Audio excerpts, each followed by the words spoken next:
इसके बाद पूर्वी पाकिस्तान में ज्वाला सा उठा और कुछ युवाओं ने एक मुक्ति वाहिनी नाम का संगठन बनाया और शेख मुजीबुर रहमान के गिरफ्तारी के विरोध में उतर गए। लेकिन पश्चिमी पाकिस्तान की आर्मी ने इतनी क्रूरता के साथ पूर्वी पाकिस्तान के लोगों के साथ बर्ताव किया ना कि एक साथ 30 लाख लोगों को सीधा कटवा दिया। उसके बाद 4 लाख लड़कियों का बलात्कार कर दिया। इसे देख सभी युवा उत्साहित हो गए, लेकिन मजबूरी थी कि वो अनट्रेंड थे, उनके पास हथियार नहीं था और पश्चिमी पाकिस्तान की आर्मी उन्हें मारने लगी। आप सोचिए, इतना बुरा हाल था उन लोगों का, इतना बुरा हाल था कि एक पिता के सामने एक बेटी की रेप करते थे और उसे भी मारकर कहते थे तू भी कर। ये हालत थी हमारे पश्चिमी पाकिस्तान भाइयों की, हमारे बांग्लादेशी भाइयों की।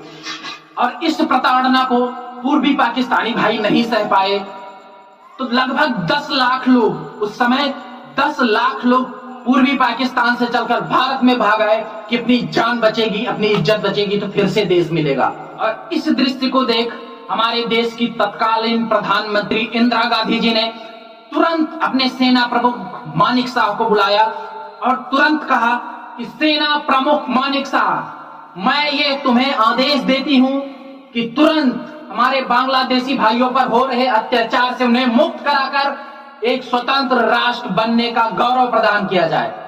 लेकिन इसे सुन हमारे सेना प्रमुख मानिक शाह ने तुरंत मना कर दिया। और मना करने के बाद हमारी इंदिरा गांधी जी को बड़ा सा झटका लगा। उन्होंने कहा, हाँ क्यों मना कर दिया? ये मैं तुमसे रिक्वेस्ट नहीं, आदेश दे रही हूं। सेना प्रमुख मानिक शाह तुरंत निवेदन की अवस्था में आए और कहे, मैडम जी, ये महीना आप देख रही हैं, ये मार्च अप्रैल का महीना चल रहा है, बारिश हमारे सर पे है और अगर हम अपनी पूरी आर्मी इस समय पूर्वी पाकिस्तान में उतार देते हैं तो इधर पश्चिमी पाकिस्तान की तरफ और चाइना की तरफ हमारी आर्मी कमजोर पड़ जाएगी और शायद वो समय आ जाए कि हमारी माताओं बहनों पर भी यही अत्याचार होने लगे, क्योंकि हम उस तरफ उलझ जाएंगे इस बारिश के महीने में तो हमारी माताओं बहनों की, हमारे देश की, हमारे सामानों की सुरक्षा कौन करेगा? तब जाके हमारी इंदिरा गांधी जी को समझ में आया और उन्होंने कहा फिर हमें क्या करना चाहिए, क्योंकि हम ऐसे तो देख नहीं सकते किसी के साथ अत्याचार। तब हमारे सेना प्रमुख मानिक शाह जी ने उन्हें विचार दिया, कहा आप 2 काम करिए।